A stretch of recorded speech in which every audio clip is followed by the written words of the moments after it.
My daughter said I was too dramatic, too needy, and too much of a hypochondriac. So, when I had my heart attack, she brushed it off like another false alarm and didn't even visit me in the hospital. But I wasn't crying wolf. I wasn't being dramatic.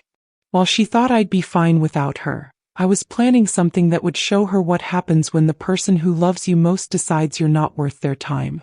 She'd learn that some wounds never heal, especially the ones you create yourself. I raised Emma as a single mother after her father died in a factory accident when she was just 3 years old. The insurance settlement wasn't much, but I stretched every dollar until it screamed, working nights at the diner while she slept so I could be home during the day when she needed me. I never missed a school play, never forgot a parent-teacher conference, never said no when she asked for help with homework even when I was dead on my feet from pulling double shifts. Emma was my whole world and I made sure she knew it. I saved every drawing she made, attended every soccer game even when it meant losing tips at the restaurant, and spent my last $20 on her prom dress while I wore the same black uniform to work for 3 years running. When she got accepted to nursing school, I cried tears of joy and took out a second mortgage to help pay her tuition because I believed in her dreams more than my own financial security. She graduated with honors and landed a job at the best hospital in the city. I was so proud I could have burst. My little girl was saving lives, making a real difference in the world, everything I'd worked so hard to make possible. For the first few years we talked every day. She'd call me after difficult shifts, needing someone to remind her why the work mattered. I'd listen to her stories about difficult patients and demanding doctors, always ready with encouragement and advice. But success changed Emma. As she moved up in her career, became a charge nurse, then a supervisor, she seemed to forget that I'd been taking care of people long before she learned what a stethoscope was. When I'd mention feeling tired or having chest pains, she'd dismiss my concerns with medical authority that left no room for argument. "Mom, you're just getting older. These little aches and pains are normal. You worry too much." She'd say it with the same patience she probably used with anxious patients, not understanding that I wasn't just any patient. I was her mother and I knew my own body better than anyone. The first betrayal came when I called Emma about chest pains I'd been having for weeks. Sharp, stabbing sensations that took my breath away and left me dizzy. Instead of concern, I got a lecture. "Mom, you need to stop obsessing over every little symptom. Stress causes chest pain. You're probably just anxious about getting older." She didn't ask about the pain's intensity or frequency. She didn't suggest I see a doctor. She just dismissed my fears like I was a hypochondriac seeking attention. The second betrayal happened when I mentioned feeling short of breath after climbing stairs. Emma sighed audibly over the phone. "Mom, you're 72. Your cardiovascular system isn't what it used to be. Maybe try some light exercise instead of calling me every time you feel winded."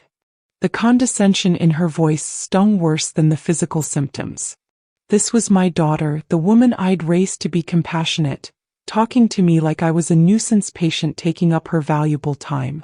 The third betrayal cut the deepest. I'd been having what I now know were warning signs for weeks. Fatigue that wouldn't go away, nausea, dizziness, and that persistent chest pain. When I called Emma, practically begging her to come check on me, she snapped. "Mom, I can't drop everything every time you imagine something's wrong. I have real patients with real problems. You're fine. You've always been fine. Stop being so dramatic." She hung up before I could explain how scared I was, how different these symptoms felt from anything I'd experienced before. That night, I sat in my kitchen clutching my chest as waves of pain crashed over me, wondering if this was what dying alone felt like. I thought about calling 911, but Emma's words echoed in my head. Maybe I was being dramatic. Maybe this was just what getting old felt like. So I went to bed, praying I'd wake up in the morning, and tried to ignore the voice in my head that whispered this felt like something more serious than anxiety. The heart attack hit me like a freight train at 3 in the morning. I woke up with crushing chest pain, my left arm numb, cold sweat soaking through my nightgown. This wasn't the mild discomfort I'd been experiencing for weeks. This was my body screaming that something was catastrophically wrong. I barely managed to call 911 before collapsing on my kitchen floor, certain I was about to die alone in the house where I'd raised my ungrateful daughter. The paramedics found me conscious but barely, my heart rhythm erratic, my blood pressure dangerously low. In the ambulance, one of them asked if there was anyone they should call. "My daughter," I whispered, giving them Emma's number. "She's a nurse." I clung to the hope that hearing from medical professionals would make Emma understand this wasn't another false alarm, that her mother really did need her this time. But Emma didn't come to the hospital. The nurse who called her reported back that Emma had said she was working a double shift and couldn't get away, but that she was sure I'd be fine because I was tougher than I looked. The nurse looked uncomfortable delivering this message, probably wondering what kind of daughter doesn't rush to her mother's bedside during a cardiac event. I wondered the same thing. I spent 3 days in the cardiac ICU, hooked up to monitors, undergoing tests, having stents placed in 2 blocked arteries. My room filled with flowers from neighbors, church friends, even the girls from my old job at the diner who'd heard through the grapevine. But no Emma. She called once briefly to ask how I was doing, but when I started to explain the severity of what had happened, she cut me off. "Mom, I'm sure the doctors are taking good care of you. I'll try to visit when my schedule calms down." She never did. On my 4th day in the hospital, as I watched other patients receive visits from worried family members, something inside me broke. Not my heart. The doctors had fixed that. Something deeper. Something that had sustained me through 30 years of single motherhood and unconditional love. Emma had chosen her job over her mother, her convenience over my crisis. She'd decided I wasn't worth her time even when I was fighting for my life. That betrayal carved out a hollow space in my chest that no amount of medical intervention could repair. I was discharged on a Friday with a handful of prescriptions and instructions to take it easy. Emma called that evening, her voice bright with false cheer. "So glad you're feeling better, Mom. I knew you'd bounce back. You're so resilient." She talked about her work, her plans for the weekend, everything except the fact that she'd abandoned me during the scariest experience of my life. I listened quietly, making appropriate responses, while something cold and calculating took shape in my mind. That night, I sat in my living room looking at the medical bills that were already starting to arrive. Emma made more in a month than I'd ever made in a year, but she'd never offered to help with expenses. She lived in a beautiful house in the suburbs, drove a luxury car, took expensive vacations, all while her mother worried about how to pay for the medications keeping her heart beating regularly. The same heart that had worked overtime for decades to provide Emma with every opportunity. I pulled out my address book and started making calls, not to complain but to reconnect with people who actually cared about my well-being. Mrs. Rodriguez from next door had visited me twice in the hospital. Janet from church had brought me groceries when I got home. Even my former co-workers, people I hadn't seen in years, had sent cards and called to check on me. These people understood that when someone you care about is in crisis, you show up. Emma apparently had never learned that lesson. The following Monday, I made an appointment with my lawyer, Harold Bennett, who'd helped me with my will years ago. I told him I needed to make some changes, that recent events had clarified my priorities. Harold was a kind man in his 70s who'd been taking care of elderly clients for decades. He didn't ask prying questions, just listened carefully as I explained what I wanted to do. "Are you sure about this, Dorothy?" he asked gently. "These kinds of changes can be permanent." I smiled grimly. "Some things should be permanent, Harold. Like the consequences of abandoning your family when they need you most." Over the next few weeks, I began documenting everything. Every missed visit, every dismissive phone call, every time Emma had minimized my health concerns or treated me like a burden. I wasn't doing this out of spite, though anger certainly played a role. I was doing it because Emma needed to learn that actions have consequences, and some lessons can only be taught through loss. I started by quietly shifting my relationships and resources toward people who had actually shown up for me.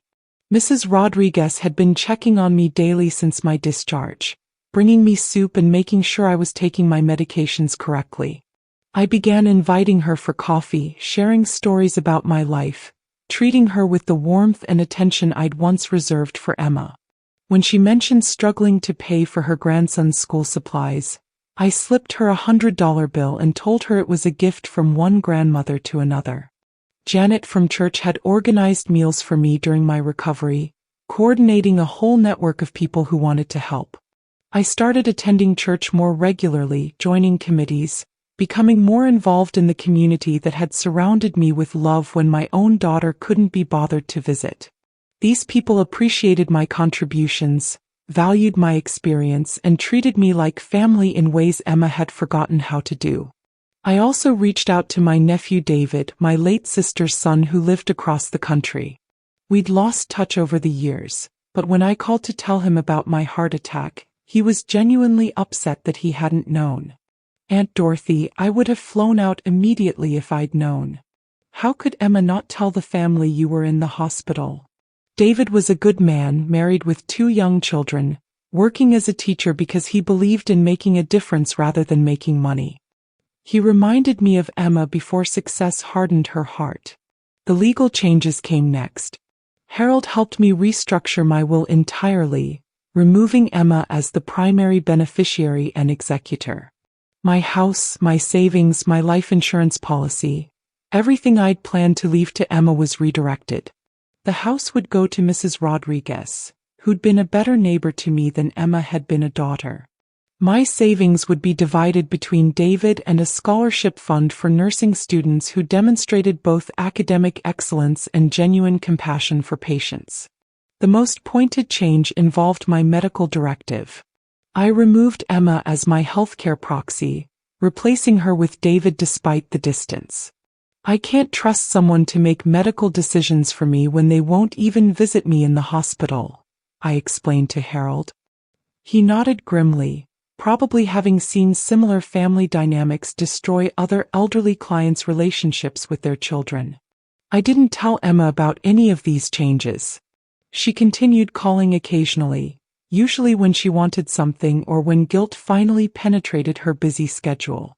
I was polite but distant, no longer volunteering information about my health or my activities. When she asked how I was feeling, I'd say fine, and change the subject. When she mentioned being busy at work, I'd make sympathetic noises and not offer to help like I used to. I was pulling back gradually, letting her get used to my absence before she learned it would be permanent. The most satisfying part of my plan involved redirecting my emotional energy toward David's children. I started sending them birthday cards, Christmas presents, letters about our family history that their father shared with them. 8-year-old Sophie wrote me back in careful cursive, thanking me for the books I'd sent and telling me about school. 6-year-old Michael drew me pictures of hearts because, Daddy said you had heart problems and hearts make people feel better.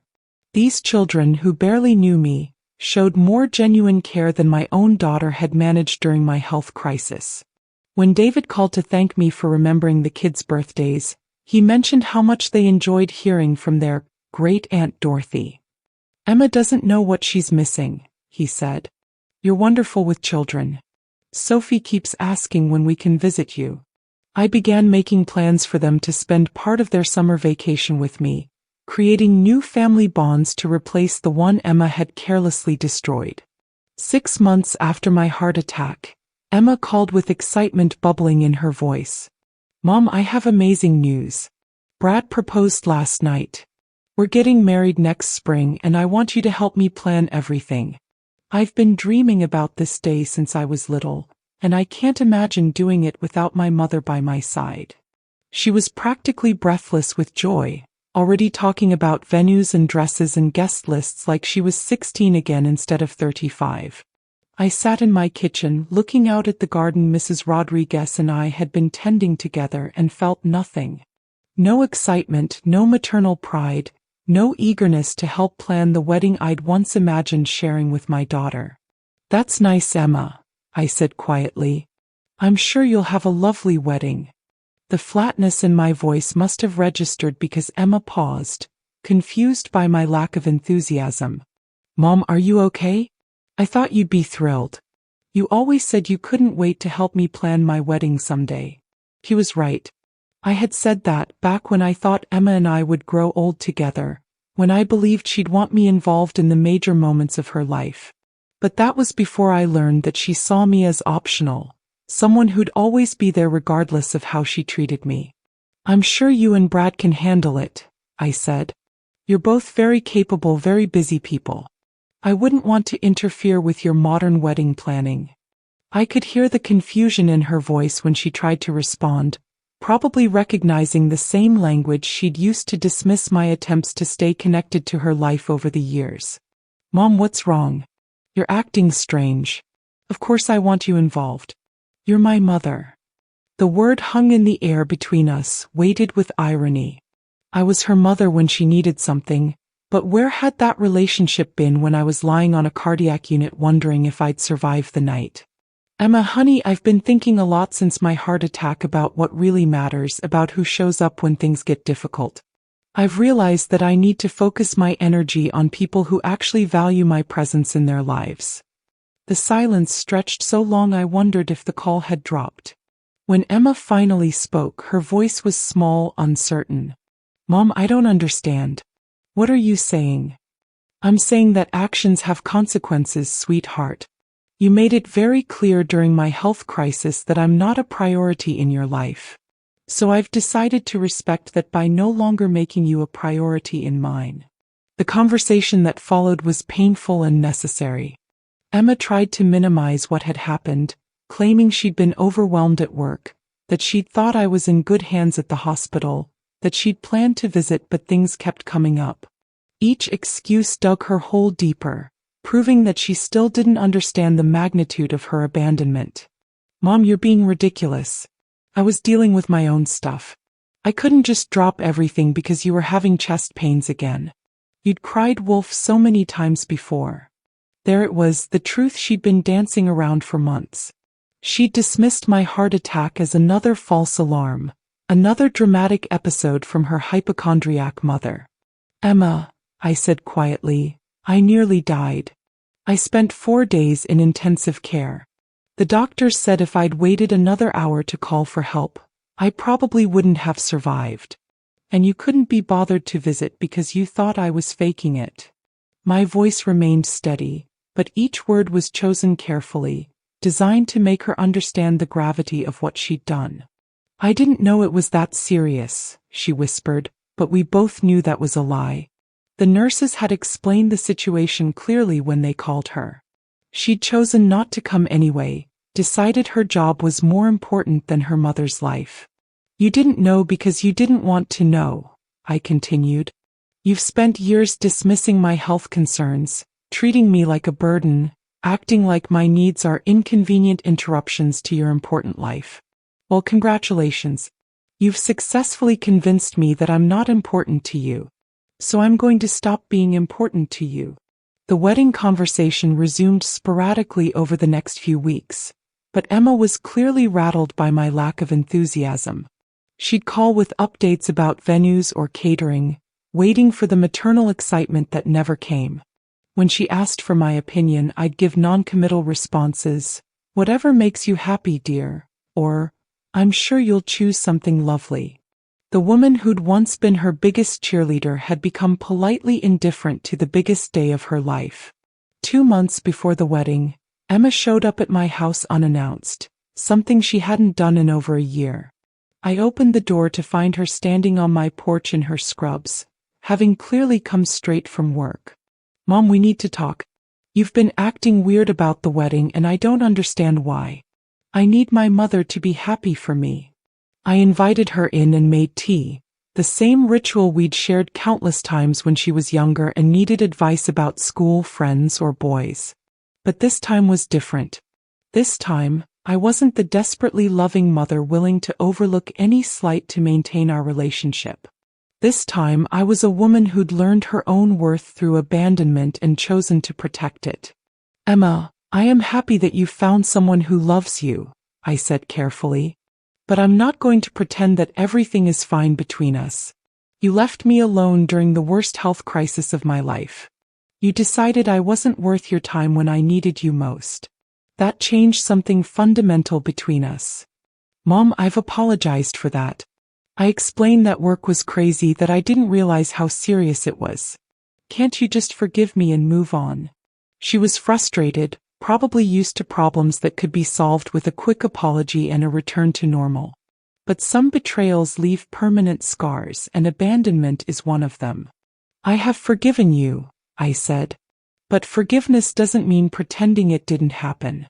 It doesn't mean going back to the way things were when the way things were allowed you to treat me like I was expendable.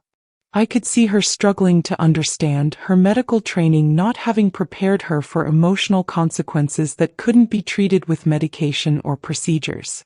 The conversation ended with Emma in tears, begging me to be the mother she remembered, the one who'd always been there regardless of how she treated me. But that mother had died a little bit in that hospital room, listening to other families comfort their loved ones while her own daughter was too busy to visit. The woman sitting across from Emma now had learned that love without respect isn't love at all. It's exploitation dressed up in prettier clothes. The wedding took place on a beautiful spring day. I received an invitation, beautifully calligraphed, requesting the honor of my presence at Emma and Brad's celebration. I sent a polite response declining to attend, along with a modest gift purchased from their registry. No explanation, no drama, just a simple unable to attend, like I was any other acquaintance with a scheduling conflict. Emma called 3 times the week before the wedding, begging me to reconsider. Mom, please. I can't get married without you there. You're my mother. People will ask where you are. I listened patiently to her pleas, noting that her concerns were more about appearances than about actually wanting me present. She was worried about what people would think, not about celebrating with the woman who'd raised her. Emma, I hope you have a wonderful day, I said finally. But I won't be there. I've learned that I can't force someone to want my presence in their life. You've made it clear over the years that I'm optional. So I'm choosing to remain optional. The silence that followed was filled with years of missed opportunities, dismissed concerns, and the gradual erosion of a relationship Emma had taken for granted until it was too late to repair. The day of the wedding I spent quietly at home with Mrs. Rodriguez and her grandson, teaching him how to make my famous chocolate chip cookies. We laughed, shared stories, and created the kind of warm family memories Emma had rejected in favor of her career ambitions. When the phone rang that evening, probably Emma calling from her reception to make one last plea for forgiveness, I let it go to voicemail and continued enjoying my chosen family. The aftermath was swift and devastating for Emma. Word spread quickly through our small community that I hadn't attended my own daughter's wedding. People began asking questions, drawing their own conclusions about what kind of daughter gets married without her mother present. Emma's professional reputation, built partly on her image as a caring, family-oriented person, began to suffer as colleagues learned about our estrangement. But the real consequences came when Emma tried to reconnect after her honeymoon. She called, full of stories about the wedding, the honeymoon, her new life as a married woman. She seemed to expect that we'd simply resume our relationship now that the stress of wedding planning was over. When I remained politely distant, she became desperate. Mom, I don't understand what you want from me. I've tried to apologize. I've tried to explain. What do I have to do to fix this? Her voice was breaking, probably the first time she'd truly understood that some damage can't be undone with good intentions and medical explanations. There's nothing to fix, I said calmly. This is who we are now. You taught me that I'm not important enough to visit during a medical emergency. I learned that lesson. Now you get to live with a mother who understands her place in your priorities. The finality in my voice must have registered because Emma began crying, the kind of desperate sobbing I remembered from her childhood when she'd realized a broken toy couldn't be repaired. The ultimate revelation came a month later when Emma learned about the changes to my will. Harold had advised me to inform her directly rather than let her discover it after my death, both for legal reasons and because the shock might serve as a final wake-up call. I invited Emma for coffee, the first time I'd initiated contact since her wedding. She arrived hopeful, probably thinking this was the beginning of our reconciliation. Instead, I handed her a letter outlining the changes to my estate, the removal of her as my healthcare proxy, and the reasons behind these decisions. As she read, her face went white, then red, then white again. "Mom, you can't be serious. You're leaving everything to strangers? To Mrs. Rodriguez? To David's kids? What about me? I'm your daughter." The entitlement in her voice was breathtaking, the assumption that she deserved to inherit from the mother she'd abandoned during her greatest time of need. "You are my daughter," I agreed. "But being someone's child doesn't automatically entitle you to their legacy. That has to be earned through love, respect, and showing up when it matters. You failed to do any of those things when I needed them most." I kept my voice gentle but firm, explaining rather than attacking. "You're punishing me for one mistake," she accused, tears streaming down her face. I was overwhelmed. "I made a bad choice. But I'm still your daughter, and you're destroying our relationship over one terrible decision." She was trying to minimize the abandonment again, to frame it as a simple error in judgment rather than a revelation of her true priorities. "Emma, it wasn't one mistake. It was years of treating me like an inconvenience, dismissing my concerns, taking my love for granted while giving me nothing but criticism in return. The hospital was just the final proof of what our relationship had become." I could see her struggling to process this, probably reviewing our interactions over the past few years and finally seeing the pattern she'd been blind to before. The conversation ended with Emma storming out, angry and devastated, finally understanding that actions have permanent consequences. She tried calling repeatedly over the next few weeks, leaving voicemails that ranged from furious to pleading to devastated. I listened to each one but didn't respond, allowing her to experience the same sense of helplessness I'd felt in that hospital bed, waiting for someone who never came. 2 years have passed since my heart attack, and my life has settled into a peaceful rhythm that Emma is no longer part of. Mrs. Rodriguez has become the daughter I always thought I had, checking on me daily, sharing meals and stories, treating me with the love and respect Emma never learned to show. David's children visit every summer now, filling my house with laughter and giving me the grandparent experience Emma's indifference had denied me. I volunteer at the Cardiac Rehabilitation Center, helping other heart attack survivors navigate their recovery and rebuild their lives. Many of them struggle with family members who don't understand the seriousness of cardiac events, who minimize their fears or treat their limitations as inconveniences. I listen to their stories with the compassion Emma never showed me, offering practical advice and emotional support to people who understand what it means to have your mortality suddenly become real. Emma has tried to reconnect several times, usually around holidays or my birthday, but her attempts feel hollow, motivated more by guilt than genuine affection. She sends cards that say, "I love you," but never acknowledge the pain she caused. She calls to check on my health but still speaks with the distant professionalism of a nurse rather than the warmth of a daughter. She's learned to say the right words, but she hasn't learned to feel them. The hardest part isn't missing Emma. It's mourning the daughter I thought I had raised. I grieve for the woman I believed Emma was, someone who would prioritize family over convenience, who would understand that love requires sacrifice, who would show up when showing up mattered most. That woman never existed, or if she did, she died somewhere between nursing school and career success. But I've also discovered something beautiful in my new life. The family you choose can be more loyal than the family you're born with. Mrs. Rodriguez's grandchildren call me Abuela Dorothy and bring me pictures from school. Janet from church includes me in holiday celebrations with her extended family. David sends photos of his kids and updates about their activities, making me feel connected to their lives despite the distance. I still have moments of sadness, usually late at night when I think about the relationship Emma and I might have had if she'd chosen differently during my crisis. I wonder if she's learned anything from losing me, if she treats other people in her life with more care now that she understands the cost of taking love for granted. But those moments pass quickly, replaced by contentment with the life I've built from the ruins of my shattered expectations. My heart is stronger now, both physically and emotionally. The cardiologist says I'm doing remarkably well for someone my age, especially considering the severity of my initial attack. I think it's because I've finally learned to protect my heart from people who would wound it through neglect.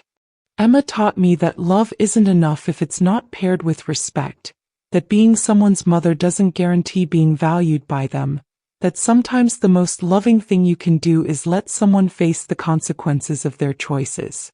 She said I'd be fine, that I didn't really need her during my medical crisis. She was wrong about the first part. I nearly died alone and afraid. But she was right about the second part, though not in the way she meant. I didn't need her to recover. I didn't need her to rebuild my life. I didn't need her to find happiness and peace in my remaining years. I needed to learn I could thrive without someone who saw my needs as burdens and my love as obligation. Some recoveries happen in hospitals with medical intervention.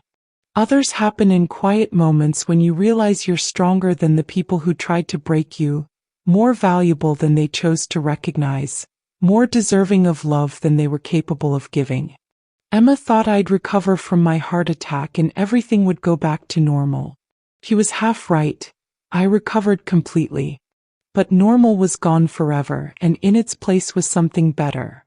A life built on mutual respect, chosen family, and the hard-won knowledge that I was worth fighting for, even if the fight meant fighting my way free from the daughter who'd forgotten how to love me.